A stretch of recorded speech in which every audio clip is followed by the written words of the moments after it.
Manhattan থেকে আপনাদের সঙ্গে আছি আমি খালেদ মহিউদ্দিন। ছাত্র শিবির এবং ছাত্র দলের মধ্যে দূরত্ব বাড়তে বাড়তে এটা সংঘর্ষে গিয়ে ঠেকছে। জাতীয় রাজনীতিতে এর প্রভাব আমরা দেখতে পাচ্ছি। বিএনপি এবং জামাতের মধ্যে অনেক দূরত্ব সৃষ্টি হচ্ছে। এসব বিষয় ছাড়াও বাংলাদেশের রাজনীতির ভবিষ্যৎ কি, কোন পথে আসলে রাজনীতি যাচ্ছে, বাংলাদেশের নির্বাচন এবং নির্বাচন পরবর্তী বাংলাদেশ কেমন হতে পারে, সেসব নিয়ে আজকে আলোচনার জন্য আমাদের সঙ্গে আছেন লেখক ও ছাত্র ইউনিয়নের সাবেক সভাপতি জনাব বাকিবিল্লাহ। জনাব বাকিবিল্লাহ, আপনাকে আমাদের অনুষ্ঠানে স্বাগত জানাই। গালিব, আপনাকে আমাদের অনুষ্ঠানে স্বাগত জানাই। শুভেচ্ছা এবং কৃতজ্ঞতা, আপনি আমাদের সাথে যুক্ত হয়েছেন।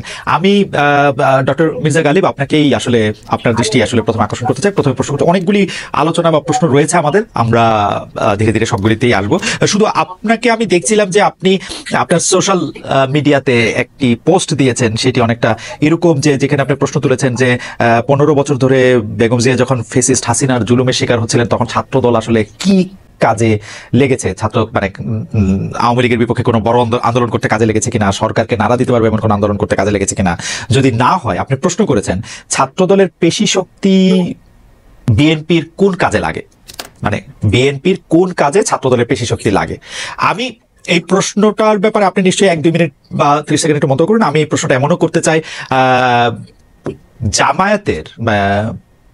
জামায়াতের কোন কাজে শিবিরের পেশি শক্তি লাগে। ডক্টর মির্জা গালিব। খালেদ ভাই, ধন্যবাদ। প্রথমে ধন্যবাদ আমাকে ইনভাইট করার জন্য, এবং বাকিবিল্লাহ ভাই, nice to have you here.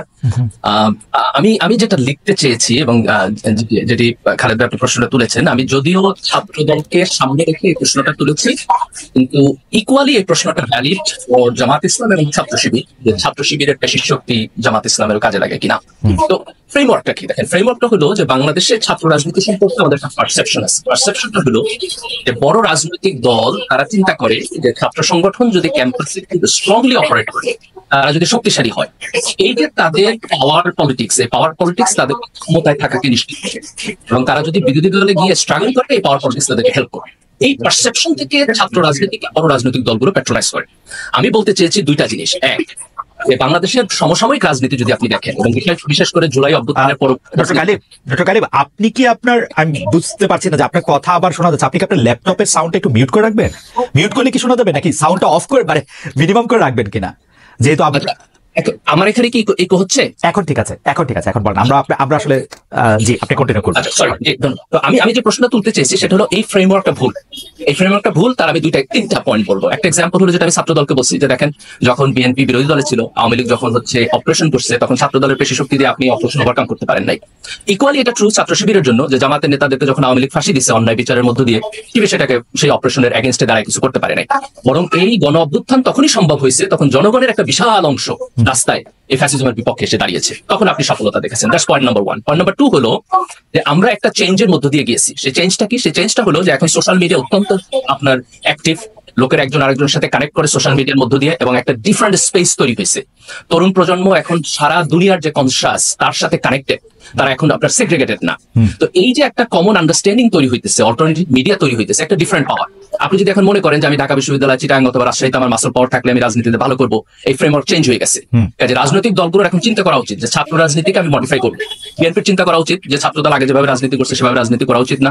জামাতের চিন্তা করা উচিত শিবির আগে যেভাবে রাজনীতি করছে সেভাবে রাজনীতি করা উচিত না। বরং আমরা এখন এমন একটা রাজনৈতিক ফ্রেমওয়ার্কে যাব যেখানে কেউ মাসল পাওয়ার দেখাবে না, যেখানে বিশ্ববিদ্যালয় ক্যাম্পাসে কোনো ছাত্র আরেকজন ছাত্রকে ফিজিক্যালি টর্চার করবে না। এটা একটা অসভ্যতা, এটা একটা criminal offence. You can't do that. বিশ্ববিদ্যালয়ের শিক্ষক এবং প্রক্রিয়াল বডি এবং কালেক্টিভলি তার অ্যালামনাইদের ভূমিকা পালন করতে হবে। বিশ্ববিদ্যালয় ক্যাম্পাসে কেউ আপনার সাউন্ডটা মানে ঠিক করতে হবে, কারণ আমি এখনো একটু নয়েজ পাচ্ছি। এটা মানে ঠিক করা হবে, ঠিক করতে সাহায্য করবে আপনাকে। কিন্তু আপনি যদি একটু চট করে একটু বলে নিতেন, আমরা বাকিকে শুনতে শুনতে আপনার এটা নিশ্চয়ই এটা ইয়া হবে। আপনাকে জাস্ট আমি একটু জানতে চাই যে আপনি এখন স্পষ্ট বললেন যে এই পেশি শক্তি আসলে ছাত্র শিবিরের পেশি শক্তি আসলে জামাতের কোনো কাজে লাগে নাই, বা আসলে লাগেও না কাজে, এটা ফ্রেমওয়ার্কটাই আসলে চেঞ্জ করতে হবে। আপনি যখন স্ট্যাটাসটা দিলেন তখন যে শুধু ছাত্র দলের কথা উল্লেখ করলেন, এটা তো আপনি ডেলিভারিটলি করছেন, তাই না? ছাত্র শিবিরের কথা আপনি বলেন নাই, সেটা তো ডেলিভারিটলি করছেন। এই যে বিভক্তিটা আপনি মানে ইচ্ছা করে করছেন না, মানে দেখানোর জন্য করছেন না? মানে না, অফকোর্স না। এটা একটা প্রাসঙ্গিকতা, কুয়েটের প্রসঙ্গে, যেহেতু সেখানে ছাত্র দলের ইস্যু ছিল, আমি স্পেসিফিক ভাবে ছাত্র দলকে উল্লেখ করছি কুয়েটের ঘটনার প্রেক্ষিতে। এবং আপনি যদি আমার ফেসবুক স্ট্যাটাসে যান তাহলে দেখবেন যে প্রশ্নটি আপনি করছেন, অনেকে সেই প্রশ্নটি করছে, এবং আমি কমেন্টে খুব ক্লিয়ারলি লিখে দিছি যে একই ফ্রেমওয়ার্ক ছাত্র শিবিরের জন্য প্রযোজ্য। ওকে, কিন্তু আপনি স্ট্যাটাসটার মধ্যে আচ্ছা এইটা একটু আমি ডিসক্রিমিনেশন করি নাই, আমি কুয়েটের ঘটনার প্রেক্ষিতে। আচ্ছা ঠিক আছে, কুয়েটের ঘটনার প্রেক্ষিতে আমি এখন আমার টেবিলে যে এখন বিডি নিউজ 24.com এর একটা নিউজ, সেটার মধ্যে হচ্ছে ফেসবুকে মন্তব্যের জেরে এমসি কলেজের শিক্ষার্থীকে পেটালো ছাত্র শিবির, এটা কি আপনার নজরে পড়ছে? যে এটা নজরে আমি পড়ছে, আজকে সকালে আমি বেশ কয়েকজনের সাথে কথা বলছি যে ঘটনা কি ঘটছে, খুব সম্ভবত এখানে শিবিরের সংশ্লিষ্টতা থাকতে পারে। আমি এই প্রোগ্রাম শেষ করে এটার ব্যাপারে স্ট্যাটাস দিব। Okay, thank you so much doctor Galib, আপনি আমাদের সঙ্গে। Moral standard is moral standard Khaled ভাই, ডাজন্ট ম্যাটার আমরা Chhatra Shibir or whoever it is. আমরা এটা আপনার কাছে আশাও করি। এটা আপনার আওয়াজটার ব্যাপারে Ashish, can you take care of this noise and thing please? বাকি মিল্লা, আমি যে বিষয়ে আসলে আপনার কাছে প্রশ্ন করতে চাই, আপনি দেখবেন জুলাই আগস্টের মধ্যে একটা গণ অভ্যুত্থান বা চলমান আন্দোলন যাই মানে যেইভাবেই আমরা ব্যাপারটাকে সংজ্ঞায়ন করি না কেন, আমরা এখন দেখতে পাচ্ছি যে এইটার ক্রেডিটটা আসলে কার, কে আসলে সবচেয়ে বেশি করছে, এটা আসলে শিবিরই পুরোটা করছে কিনা, নাকি শিবির কিছুই করে নাই, ছাত্রদল বা অন্য দলগুলি ছিল কিনা, বাম সংগঠনগুলি এটার মধ্যে কোন রকম কোনো ভূমিকা রাখছে কিনা। বেশিরভাগ জনই এরকম বলতে চেষ্টা করছে শিবির করছে অনেক বেশি, বৈষম্য বিরোধীদের কতজন ছিল তারা আসলে আদতে হয় শিবির নইলে ছাত্রলীগ, আর বেশিরভাগ হচ্ছে জনগণের মধ্যে ছাত্রদল বা বামদের উপস্থিতির কথা আসলে অত আমরা এটা শুনতে পাচ্ছি না। আপনি ব্যাপারটা এখন আসলে কেমন দেখেন, যে আপনিও আসলে সোশ্যাল মিডিয়াতে খুব সক্রিয়, বারবার আপনাকে বলতে হচ্ছে যে ক্রেডিট নেয়ার ব্যাপারটা নিয়ে, কখনো এটা কখনো সেটা, আপনি কেমন দেখছেন এটা জনাব আকিবুল্লাহ? আচ্ছা, প্রথমে যেটা বলি সেটা হচ্ছে আমি জুলাই মুভমেন্টে আমি এবং আমাদের কালচারাল এবং পলিটিক্যাল পেরিফেরির একটা বড় অংশই খুবই সক্রিয় ছিলাম, এবং সেটা আসলে ক্রেডিট দাবি করার দরকার নাই বলে আমি মনে করি। এখানে বিশেষত কারফিউ যখন দেয়া হলো, যখন মোটামুটি এইখানকার যেই কেন্দ্রস্থ যেই স্পেসটা, প্রেস ক্লাব, শহীদ মিনার এবং সমন্বয়করা এক ধরনের মিসকমিউনিকেশনের মধ্যে আছেন, নিজেদের মধ্যে যোগাযোগ এবং সবকিছু মিলায় আমার মনে হয় যেটা খুব গুরুত্বপূর্ণ। কারফিউর মধ্যে প্রথম গানের মিছিল, যেটা বামপন্থী 31টা সাংস্কৃতিক সংগঠন তারা সেটা অ্যারেঞ্জ করে, এরপর নূর হোসেন স্কোয়ার থেকে যে পদযাত্রা ছিল, যে পদযাত্রা যেতে দেওয়া হয় নাই বাহাদুর শাহ পার্ক, কিন্তু খুব সিগনিফিকেন্ট যে ঢাকা শহরের যে কালচারাল পেরিফেরি, সংস্কৃতি কর্মীরা, শিল্পীরা, নাট্যকর্মীরা, পেশাদার আর্টিস্টরা, ঢাকা শহরের যে 1,500-2,000 মধ্যবিত্ত নূর হোসেন স্কোয়ারে সেদিন হাজির হন বামপন্থী সাংস্কৃতিক সংগঠনগুলির কর্মীদের ডাকে, ওইটা দ্রোহযাত্রার প্রেক্ষাপটটা তৈরি করে। এবং দ্রোহযাত্রার প্রেক্ষাপটটা 3 তারিখে শহীদ মিনারে নাহিদের মুখ থেকে আমরা যে এক দফা শুনি, সেই প্রেক্ষাপটটা তৈরি করে। এটার ক্রেডিট নেয়ার পলিটিক্সটা কেন করি নাই সেটা আমি একটু বলি। কারণ জুলাইয়ের মূল হিরো আসলে জনতা, রামপুরা বাড্ডার জনতা, যাত্রাবাড়ির জনতা, উত্তরার জনতা, মোহাম্মদপুরের জনতা। কিন্তু ক্রাইসিসটা হয়েছে এই যে লাখ লাখ জনতা, তার আসলে কোনো পলিটিক্যাল গোষ্ঠী নাই ক্লেম করার মতো তার পক্ষে। এই যে অভিভাবক, সাধারণ মানুষ, মা এবং আমি এই এক জনতা বলতে আমি যার কথা বলতেছি, যে কারণে আমরা ছাত্র জনতার আন্দোলন বলতেছি, কিন্তু এখানে বিএনপি তার যারা মারা গেছে, এখানে বামপন্থী ছাত্র কর্মীরাও মারা গেছে, ছাত্র ইউনিয়নের একজন মারা গেছে, ছাত্র ফেডারেশনের শাকিল মারা গেছে। কিন্তু আমি আসলে কৃতিত্বটা পলিটিক্যাল গোষ্ঠীর চেয়ে অনেক বেশি জুলাইয়ের জনতাকে দেই, যে কারণে আমরা এই আন্দোলন ছোট করে আপনি মারা গেছে বলতে গিয়ে যাদের কথা মনে করেন, আপনি কি শিবিরের কথা, ছাত্রদলের কথা ইচ্ছে করে বাদ রাখলে?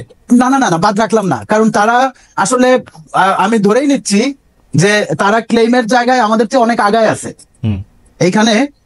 কারণ মূল বিরোধী দল তারা, এবং বিরোধী দল হিসেবে বেশি সংঘাত এবং নিপীড়নের মধ্যে এখানে এই দুইটা রাজনৈতিক দল ছিল, এবং পাওয়ারের কনফ্লিক্টের মধ্যে তারা ছিল। বাকিরা আমরা ধারাবাহিকভাবে আমাদের আন্দোলন ছিল। আমি নিজে 2018 কোটা আন্দোলনের সময় গ্রেপ্তার হয়েছি, এবং আমরা ওই আন্দোলনে বামপন্থীরা যেই বুদ্ধিভিত্তিক, বিশেষ করে বিশ্ববিদ্যালয়ের বামপন্থী শিক্ষক নেটওয়ার্ক, এবং আমি মনে করি যে এগুলো খুব গুরুত্বপূর্ণ ছিল। কিন্তু আমাদের এই পলিটিক্যাল ডিফারেন্স যে জায়গায়, সেই জায়গায় আসলে আমাদের এই চর্চা নাই।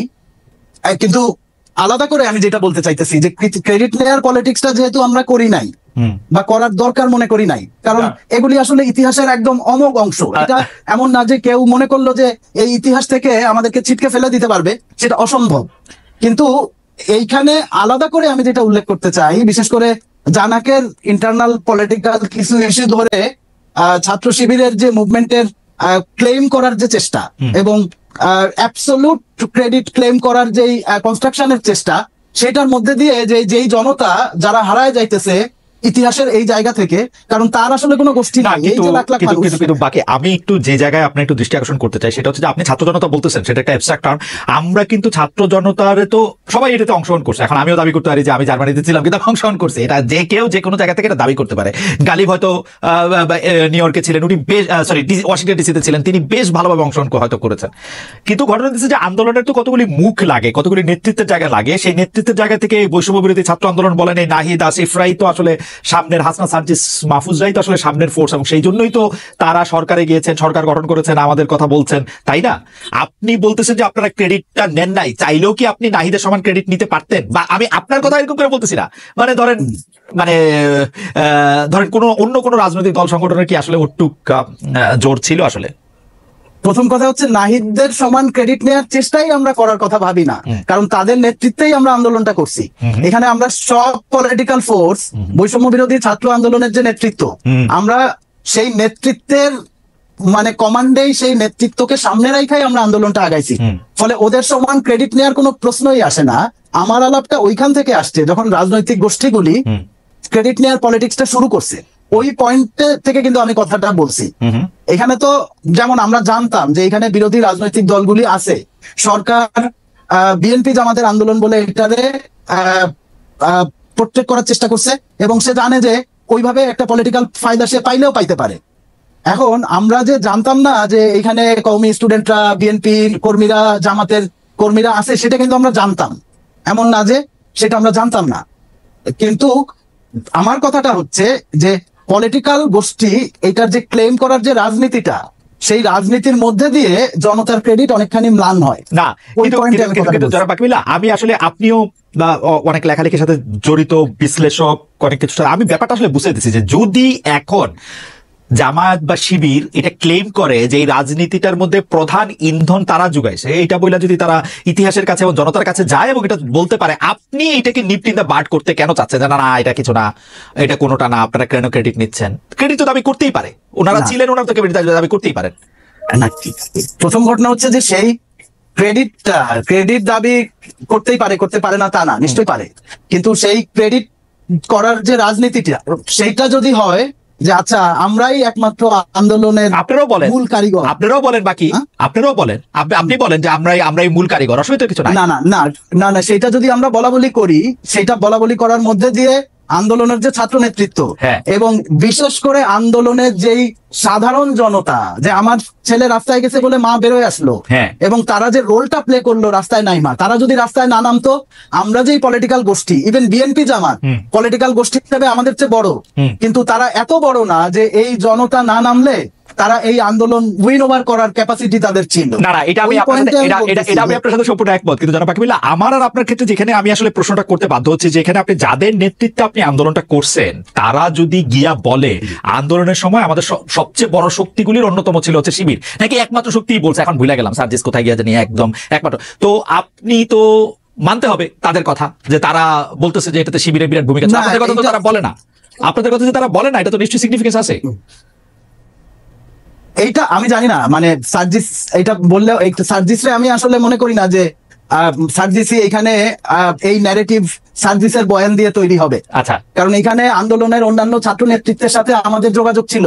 এখন সার্জিস যদি ঢাকা বিশ্ববিদ্যালয়ের ছাত্র হয়ে সে যদি না জানে যে 2023-24 ইলেকশনের আগে সার্জিস কি জানে যে শেখ হাসিনার যে বিলবোর্ড, মেঘমল্লার রাজে ওই বিলবোর্ডটা গুড়াই দিল রাজু ভাস্কর্যের ওপরে, এবং তারপরে তার একটা চোখ প্রায় নষ্ট হওয়ার উপক্রম হইল ছাত্রলীগের আঘাতে, এটার সিগনিফিকেন্স কত গুরুতর সেটা যদি সার্জিসরা রিয়ালাইজ না করতে পারে, এবং বিশেষ করে বামপন্থী সাংস্কৃতিক কর্মীরা মুভমেন্টের সবচেয়ে গুরুত্বপূর্ণ ডার্ক পিরিয়ডটা ঢাকা শহরের মধ্যবিত্তরে নামানোর জন্য এই যে রোলটা প্লে করলো, এইটা আসলে হয়েছে কি, এটা আমি বলবো, এটা যদি রিয়ালাইজ না করতে পারে, ওটা মানে ইন্টেলেক্ট। বাকি আপনি আমার উপরে রাগ হয়েন না, পপুলার ন্যারেটিভটা হচ্ছে এরকম, আপনারা সেই ডার্ক পিরিয়ডে অনেক স্যাক্রিফাইস করবেন, এরকম করবেন, কিন্তু এরকম করতেই থাকতেন।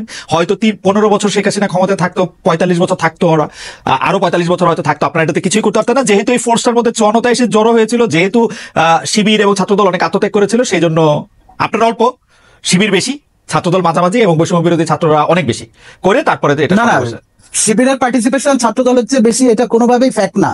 এখানে ছাত্রদলের নেতাকর্মীরা আরো বেশি পরিমাণে এই মুভমেন্টে মানে ছাত্রদলের আমার মনে হয় বেশি জীবন দিয়েছে। আমার মনে হয় যে আমরা আলোচনা একটা জায়গায় আসছি, ডক্টর মির্জা গালিবের কমিউনিকেশনটাও একটু ভালো হয়েছে, আমরা ডক্টর মির্জা গালিবের কাছে একটু শুনতে চাই। ডক্টর মির্জা গালিব, আমি প্রশ্নটা করে রাখি, আপনি আলোচনাটা শুনেছেন, আমি আলোচনাটা আসলে এই ছাত্র রাজনীতির এই জায়গা থেকে, পেশি শক্তির ব্যবহার থেকে, মানে জাতীয় রাজনীতিতে প্রভাব এবং আমাদের রাজনৈতিক নেগেটিভটার জায়গাটা একটু আসতে চাই। শুধু আপনাকে প্রশ্নটা করে রাখি, আপনি দেখেন গত 15 বছর ধরে, মানে এইটাও একটা পপুলার প্রশ্ন আর কি, যে গত 15 বছর ধরে ছাত্রদলের এমনকি বামপন্থী যারাই আওয়ামী লীগের বিরোধিতা করছে তাদের কিন্তু অনেক ধরনের, মানে আমি কি বলবো, নৃশংস নির্যাতনের মধ্যে যেতে হয়েছে।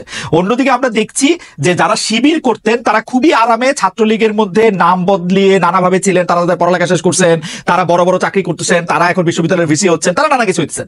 তো এইটাকে আপনি আসলে কিভাবে দেখেন, মানে কার আত্মত্যাগটা বেশি আসলে, মানে শিবির নিজেকে শিবির বলে নাই, না বলে এটার মধ্যে ছিল, সবার সাথে মিলেমিশে ছিল, পরে এখন বলতেছে যে তারা শিবির এবং শিবিরে অনেক কিছু করছে, মূল আন্দোলনটার মধ্যে শিবির এটা করছে, এইটা জায়গা থেকে যদি একটু বলেন ডক্টর মির্জা গালিব। খালেদ ভাই, ন্যারেটিভ কি আপনার, মানে আপনি ন্যারেটিভ বিশ্বাস করেন? না না, আমি কিছুই বিশ্বাস করি না, আমার বিশ্বাসের জায়গা থেকে আমি আমি পপুলার ন্যারেটিভের জায়গা থেকে প্রশ্নটা আপনার কাছে। আচ্ছা ঠিক আছে, ওকে ওকে। এমনকি আপনি একটু ডিসকানেক্টেড ছিলেন, এমনকি বাকি বিল্লাও কিন্তু এটা বলেন নাই, এটা আমি বললাম জায়গাটা থেকে, বাকি বিল্লাহ অন্য একটা জায়গা থেকে বলছেন, আপনি শেষ বক্তব্য নিশ্চয়ই শুনছেন। আচ্ছা জি, না থ্যাংক ইউ। আমি একটু আগের পয়েন্টে বলে এই জায়গাটাতে আসি। একটা জিনিস দেখেন, যে ক্রেডিট নেওয়ার পলিটিক্স, এই শব্দটার প্রেমিস আসলে ভুল। এটা এক ধরনের আপনার প্রোপাগান্ডা টাইপের শব্দ। এটা পলিটিক্স হবে তখনই যখন যে যতটুকু করেছে তার চাইতে যদি বেশি দাবি করে, সে যদি মিথ্যা কথা বলে, সে যদি ইনফরমেশনকে আপনার ডিসইনফরমেশন করে। কিন্তু যার যতটুকু কন্ট্রিবিউশন, সে যদি সেইটুকুকে অনেস্টলি দাবি করে, তাহলে সেটার মধ্যে তো ক্রেডিট নেওয়ার কোনো পলিটিক্স নাই। এটা হচ্ছে একটা জিনিসকে অ্যানালাইসিস করার পদ্ধতি, এবং তারটুকু সে দাবি করবেই, এবং আমাদেরও সেটা মেনে নেওয়া উচিত। যদি দাবিটা তার কাজের চাইতে বেশি হয়, তখন আমরা এই প্রশ্নটা করব। এখন আপনি দ্বিতীয় যেটা প্রশ্ন তুললেন, যে এই আন্দোলন, শেখ হাসিনার বিপক্ষে যে আন্দোলন, তার 3টা ধাপ দেখেন। প্রথম ধাপ হলো, একটা লম্বা সময় রাজনৈতিক দলগুলো এই ফ্যাসিবাদের বিপক্ষে সংগ্রাম করছে। সেখানে বিএনপি ছিল, সেখানে জামাত ছিল, সেখানে ছাত্র দল ছিল, সেখানে ছাত্র শিবির ছিল। এবং আপনি যদি দেখেন যে আওয়ামী লীগের এই অপারেশনের এগেনস্টে জামাত এবং শিবিরের লোকেটা কতখানি নির্যাতিত হয়েছে, তাহলে আপনি বুঝবেন যে শিবির এখানে ছাত্রলীগের মধ্যে আরামে ছিল না। আপনি ঢাকা বিশ্ববিদ্যালয় ধরেন, কতগুলো ছাত্রকে বিশ্ববিদ্যালয়ের হল থেকে ছাত্র শিবির করার অপরাধে পিটাইয়া, হাত ভাঙ্গা, পা ভাঙ্গা হসপিটালে পাঠাইছে। ইউনিভার্সিটির প্রক্টর যাইয়া আহত অবস্থায় পুলিশের কাছে তাদেরকে ধরাই দিছে। ছাত্র শিবিরের কতজনকে পুলিশ গুম করে লয়ে গেছে, তাদের লাশ পাওয়া যায় নাই। ইসলামী বিশ্ববিদ্যালয়ের লাশ ঢাকা ইউনিভার্সিটি কি শিবির ছিল? হ্যাঁ, ঢাকা বিশ্ববিদ্যালয়ে শিবির ছিল। ঢাকা বিশ্ববিদ্যালয় শিবির প্রকাশ্যে কাজ করতে পারে নাই, এই না করার পিছনে এই যে বাকি 54 বছরই পারে নাই, মানে এটা স্পেশালি এই 10 বছর যে তা তো না, মানে এটা 54 বছরই না, তার আগেও পারে নাই, তার আগেও পারে নাই। আমি যখন ছিলাম, আমরা যখন বিশ্ববিদ্যালয়ে ছিলাম তখনও পারে নাই। তার কারণ হলো বিশ্ববিদ্যালয়ে গণতান্ত্রিক পরিবেশ ছিল না। শিবির তো একটা গণতান্ত্রিক রাজনৈতিক সংগঠন, কিন্তু আপনি তাকে গণতান্ত্রিক প্রক্রিয়ায় রাজনীতি করতে দিতেছেন না। এই অপারেশনের মুখে শিবির আন্ডারগ্রাউন্ড রাজনীতি করছে ঢাকা বিশ্ববিদ্যালয়ে। কি করবে? আপনি যদি তাকে জায়গা না দেন, তাহলে সে করবেটা কি? এখন এই যে প্রেমিস, যে শিবির হচ্ছে ছাত্রলীগের মধ্যে ছিল এবং শিবির নির্যাতনের শিকার হয় নাই, এই প্রেমিস কি কোনো সুস্থ মানুষ যদি ডাটার দিকে তাকায় যে ছাত্র শিবিরের কতগুলো ছেলে নির্যাতিত হয়েছে এক ঢাকা বিশ্ববিদ্যালয়, আপনি দেখেন আজকে এই ছেলেরা যা মামলা করতেছে, এক একজনের পোস্ট যদি আপনি ফেসবুকে পড়েন, যে তারা বিশ্ববিদ্যালয়ের হল থেকে নিয়া পিটাইয়া আহত অবস্থায় বিশ্ববিদ্যালয়ের প্রক্টর যাইয়া শাহবাগ থানার ওসির কাছে দিচ্ছে। একটু কারেক্ট করেন, মানে ওরা শিবির আন্ডারগ্রাউন্ড করতো, কিন্তু তারপর এটা জানাজানির পরে তাদেরকে প্রহার করা হইলো বা হাসপাতালে ভর্তি থাকা, এটা জানাজানির পরে। মানে ব্যাপারটা এমন না তো যে ছাত্র দলের আহত লোকজনের বা বামদের আহত লোকজন আপনারা শিবির বলে দাবি করতেছেন, ব্যাপারটা এরকম না তো। না, ছাত্র শিবিরের ছেলেরা ঢাকা বিশ্ববিদ্যালয়ে তো তার পরিচয় দিয়ে থাকতে পারে নাই ক্যাম্পাসে, তাই না? পরিচয় দিয়ে থাকতে পারে নাই কোনো কারণে, ধরেন তার একটা ফেসবুক স্ট্যাটাস অথবা তার একটা কথা অথবা তার হচ্ছে রুমমেট কেউ সন্দেহ করলো, সে বললো, এবং যখন কেউ আইডেন্টিফাই করলো সে ছাত্র শিবির করে, তাকে ছাত্রলীগ নির্যাতন করে হল থেকে বের করে দিল, এবং সে বিশ্ববিদ্যালয়ের ছাত্র হওয়ার পর পুলিশ থেকে অ্যারেস্ট করে নিয়ে গেল। ভাই, আমি তো বিশ্ববিদ্যালয়ে পড়ছি, খালেদ ভাই আপনি তো বিশ্ববিদ্যালয়ে পড়ছেন, আপনি চিন্তা করতে পারেন এটা একটা মানুষের জীবনে কতখানি ট্রমা তৈরি করে। এই ঘটনাটা একটা না, একটা, দুইটা, তিনটা, 100-র উপরে এই ঘটনা হবে। এরপরেও কেউ যদি বলে যে ছাত্র শিবির হচ্ছে নির্যাতিত হয় নাই, ভাই এটা তো মিথ্যা কথা। এটা তো হচ্ছে আপনি একটা দুইটা এক্সাম্পল নিয়ে এসে কোয়ালিটেটিভলি দেখে একটা ন্যারেটিভ তৈরি করতেছেন। মানুষের সেন্স থাকলে তো ন্যারেটিভ তৈরি করা উচিত না রে ভাই। ওকে, ঠিক আছে, আমি তাহলে এবার একটু জনাব বাকিবিল্লাহ যেটা বললেন সেইটার প্রসঙ্গে একটু আসি। জনাব বাকিবিল্লাহ বললেন যে এই যে এই ক্রুদ্ধ সময়টার মধ্যে 15 বছরে, বিশেষ করে শেষ 3-4 বছরে আওয়ামী লীগের এগেনস্টে যে জায়গাগুলি নিয়ে বাম দলগুলি দাঁড়াচ্ছে, তাদেরকে কি সেই ডিউ ক্রেডিটটা দেওয়া হচ্ছে? শিবির কি কোনো সময় জিনিস, হ্যাঁ জি বলেন।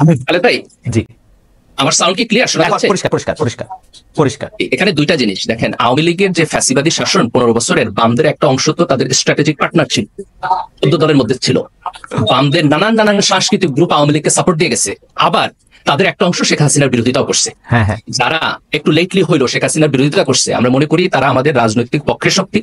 আমরা মনে করি আগামী দিনে বাংলাদেশে এই ডান বামের বিভাজন ব্লার করে দিয়া আমাদের একটা বাংলাদেশপন্থী রাজনীতি চিন্তা করা উচিত। কিন্তু তাদেরকে দুইটা জিনিস স্বীকার করতে হইব। এক, তাদের মধ্যে যে অংশ আনকন্ডিশনালি আওয়ামী লীগকে সাপোর্ট করে গেছে, এই ফ্যাসিবাদের পক্ষে সম্মতি উৎপাদন করে গেছে, এটা বামদের এক অংশের ভুল রাজনীতি, এটা স্বীকার করতে হবে।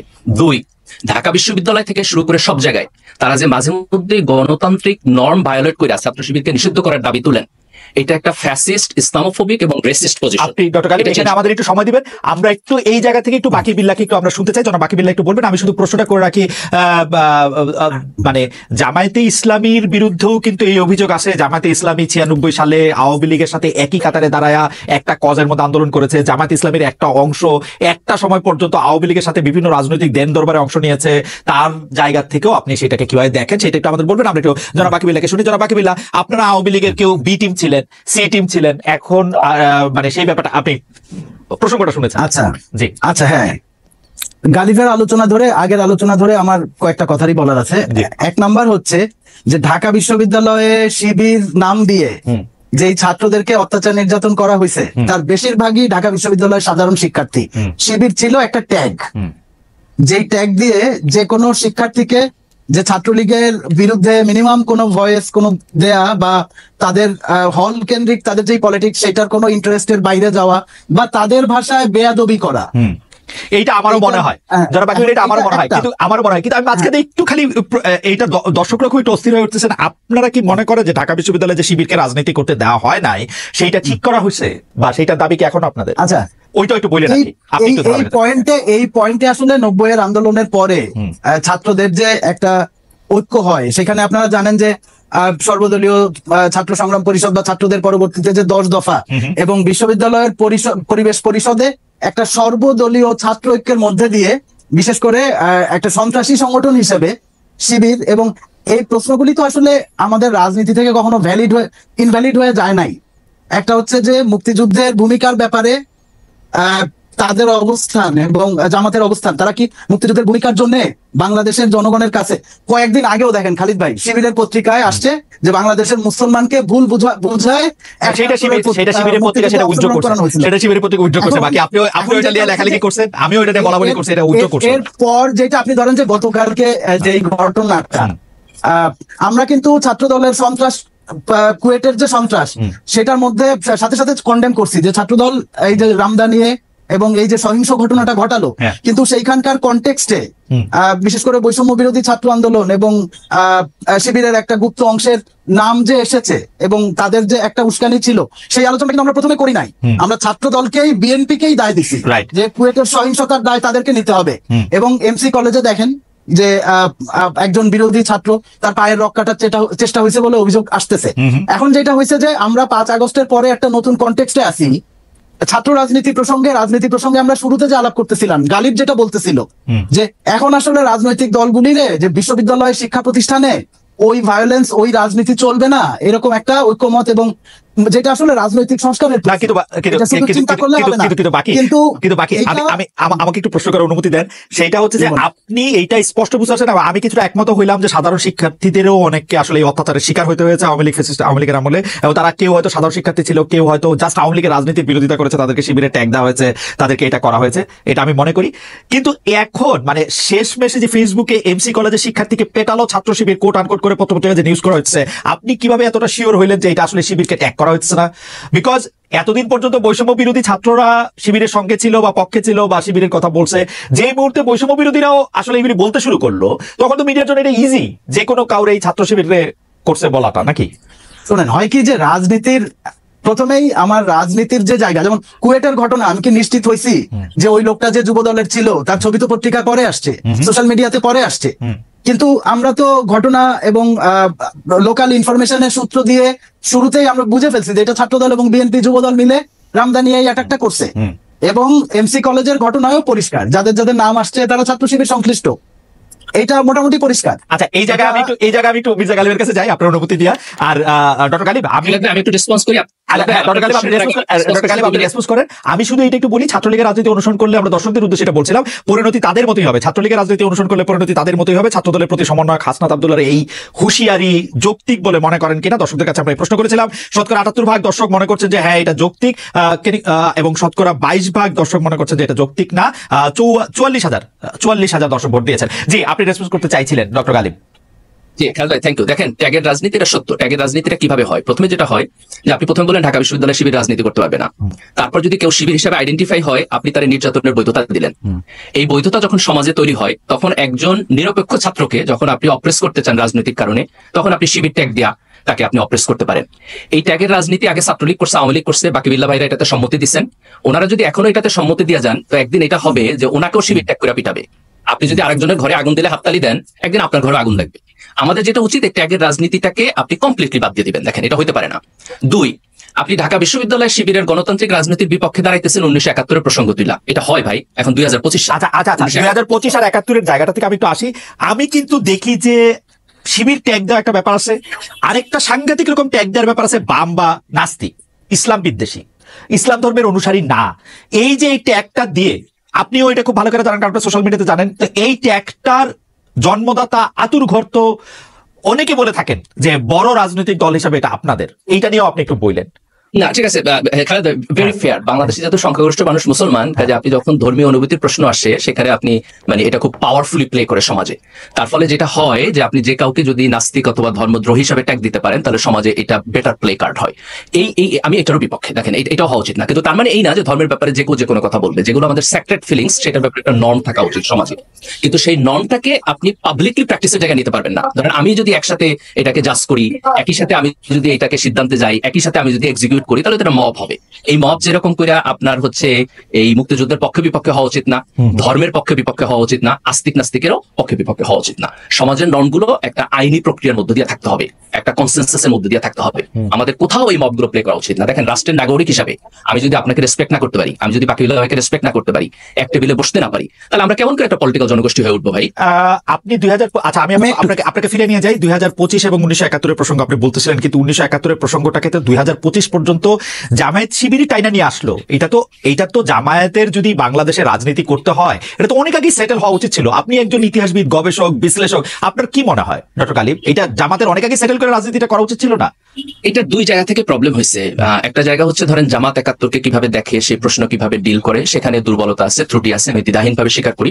বাট একইভাবে জাতীয়ভাবে আমরা 71 প্রশ্ন কিভাবে মোকাবেলা করব, সেটার ব্যাপারে আমাদেরও প্রবলেম আছে। আমাদেরও রাজনৈতিক দলগুলো আপনার স্বাধীনতার পক্ষ বিপক্ষ কার্ড খেলছে। আমি একটা খুব সিম্পল এক্সাম্পল দিই।